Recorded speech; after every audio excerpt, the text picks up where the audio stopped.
Good day, viewers. Today's discussion is Forensic Anatomy, the lungs shall tell. This is a case of a homicide of a newborn baby. A scenario whereby a woman or a girl who born a new baby. And this baby that was born is out of wedlock. So this woman was taken to court for allegedly killing her own newborn immediately after birth. So in this case, a medical doctor or an anatomist or forensic scientist can testify to court whether the woman is guilty of killing her own baby or not.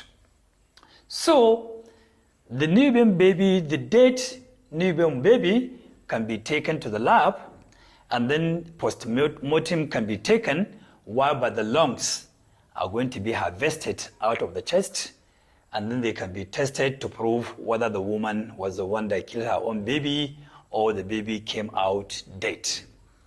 To prove that, immediately after birth, the first cry baby does, that gives room for air to go into the respiratory tract. And so the lungs, the airways, the air sacs are going to expand. And so because of this breathing in as a result of the first cry of that baby, the lungs will expand because air is inside the lungs. But if the baby came out dead, that means there was nothing like first cry. And so the lungs will remain closed. The airways, the air sacs are completely collapsed because there was nothing like taking in oxygen after the first, cry of that baby. So after the post-mortem, the lungs, after they are being harvested, any of the lung can be taken and get immersed in a bucket of water.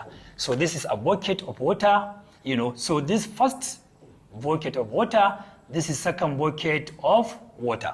So if the forensic scientist or the forensic anatomist takes out that lung from the chest of that dead baby, he is going to immerse that lung into a bucket containing water. So if the baby was born dead, the lung is going to sink down. So it's going to be completely immersed into the bottom of the bucket.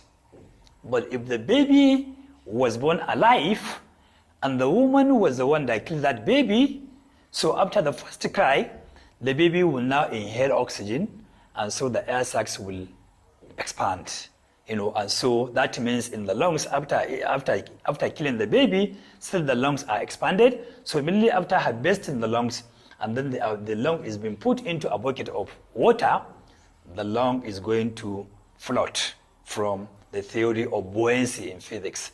And so if the lung floats, that means the baby was born alive and the woman was proven to be the one that killed the baby. If the lung immersed into the bottom of the bucket of the water, that means the woman is found not guilty. It means that the baby was born dead, and so the woman was not the one that killed that baby. Viewers, thank you very much for having time to watch this video. Thank you very much, and see you again.